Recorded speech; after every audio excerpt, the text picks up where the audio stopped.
We'll go to my Yanks. Because, Trev, I'll actually tee this one up for you. I was in the ballpark with Joe's for Jeter night, Friday night. One. By the way, like I did last time with you on Friday, that lineup, Aaron Hicks, who gets pulled from the game for dropping a fly ball and then not hustling after it and also striking out in his 2 at-bats previous to that, was hitting third in the Yankees lineup. And yeah, man, it was just kind of a dark, an awesome night. So they do the Jeter stuff. They got all the Yankees legends. We're having a blast. The one thing you ask of your starting pitcher, Frankie Montas, don't give up a run in the first inning because, let's keep the juice in the stadium. 3 pitches, 1 run on the board. Rays go pop out, double, and it's 1-0 Rays. And you're like, okay, yep, you are the Rays, aren't you? And then the Hicks incident happens. It's 4-0. You're looking in the lineup. How are we going to score 4 runs? We're not. The Yankees lose. The Rays are 3.5 back. And it's just this kind of deep sinking moment of like a team has never blown a 15-game lead in a division. The Rays, I think at that point after that game, they were 20-4 in their last 24 games. That it felt like it felt like it could really happen. And then the Yankees dug deep. They put up 2 crooked numbers in the first inning. Kluber, they put up 6 in the first. The next day, they put up 3 in the first on a Glaber bomb. Tyone gives a good outing. The bullpen's great the next day. The Yankees stretch it back out to 5.5. With the wins, they have the tiebreaker over the Rays. That it's really an exhale, and Stanton hits a couple homers. Donaldson comes back and looks good. Glaber looks good. You go from having a lineup of 1.5 guys to feeling like, hey, if Rizzo comes back, which he just got a good update, and Harrison Bader is rehabbing, like, okay, do we now have 6 or 7 guys? It's, I'll be honest, Trev, it feels good. You guys have been talking about this forever. Like, this isn't our lineup. We're not trying in August. Now, apparently, you're trying. I'm happy for you. Keep trying. That's my advice to these Yankees. Keep trying. Same. Agreed. Hey, Jeets is intense. I used to think Jeter was very laid back and chill. But now he's out there on the interview tour doing all these things. He's like an intense individual. Yes. Yeah. Good for the most part. I like it, but I didn't know he was like that. Like, I knew he wanted to win. Obviously, everyone knows that. But like, when he answers questions, it's like he wants to beat you at answering the question. Yeah, he wants to win at everything. And I guess who are guys you played with? Because I think all of us can name if you played sports with, like, I had a buddy, a friend Connor growing up that like playing sports or like video games, like, if he didn't win, he was in like a bad place. Like, that's how much he wanted to win. I guess guys you played with, I mean, it's Major League Baseball. There had to be a lot of dudes like that, no? There's a lot. Morneau was very much like that. Yeah. In anything, he wanted to take more swings than you. He wanted to, when you had beers, he wanted to have more beers than you. When you played poker or whatever games on the plane, card games, he's bringing more money than you, and you couldn't buy him out of a pot if you wanted to. Even if you won the pot, he would just rebuy more. Like it's never stopped with him.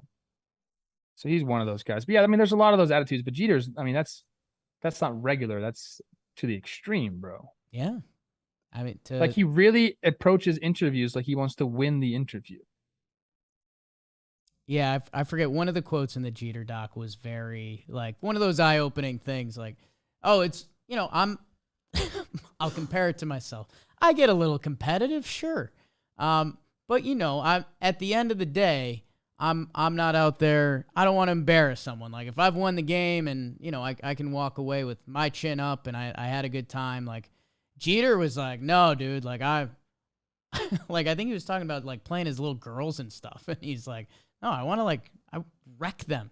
Because his dad used to. That's how he was raised.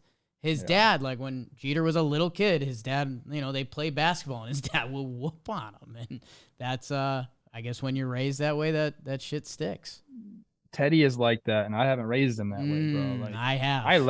I let him win sometimes because when I beat him, he gets so fucking mad.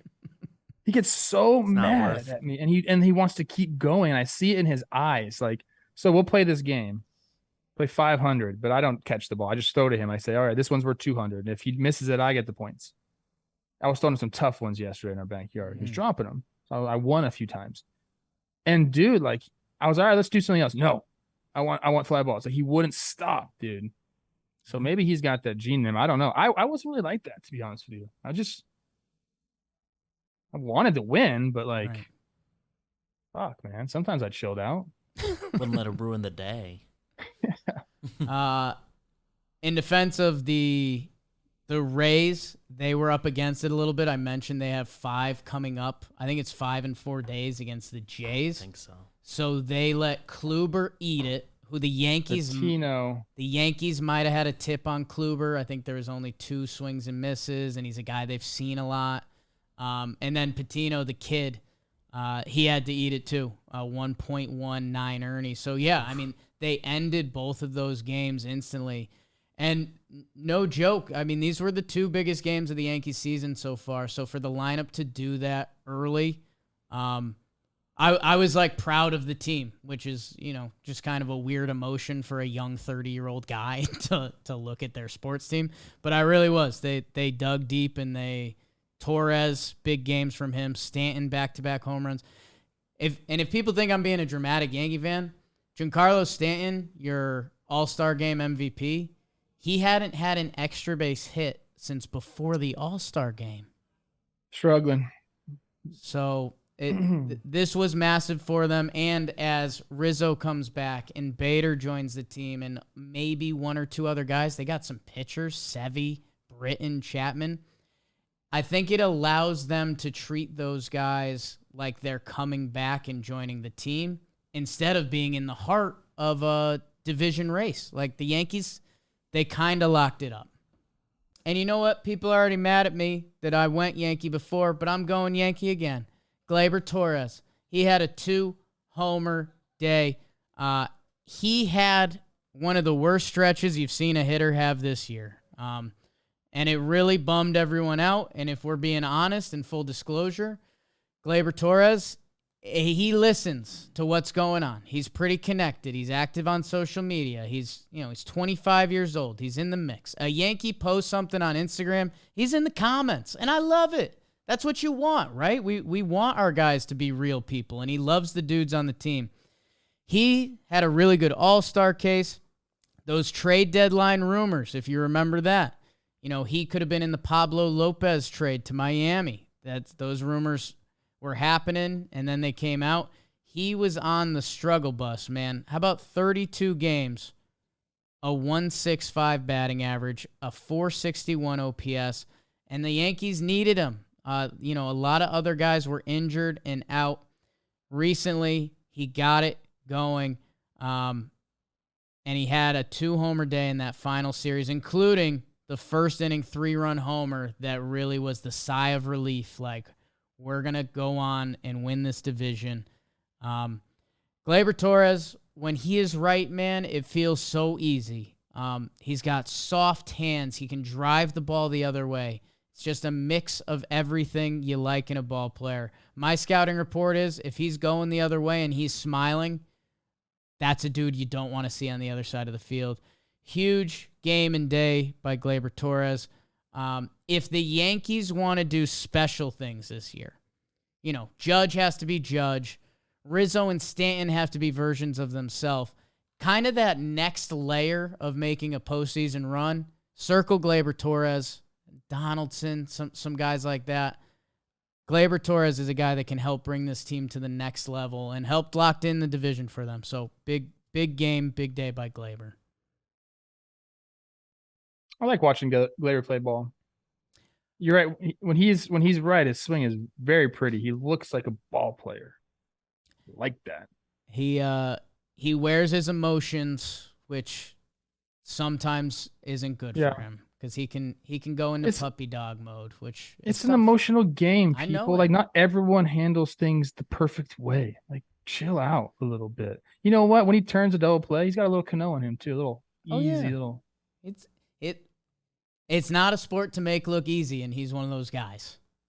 Yeah. There was that video when he was mic'd up not too long ago when he turned the double play. I Yeah. thought that was really cool. Yeah. He's fun, man. He had one of my favorite press conferences after that game. A beat reporter asked, like, how did it feel when you were, struggling so much? And he was just like, it felt bad. It's like, yeah, okay. Let's be open about it. And I hope he finishes strong. So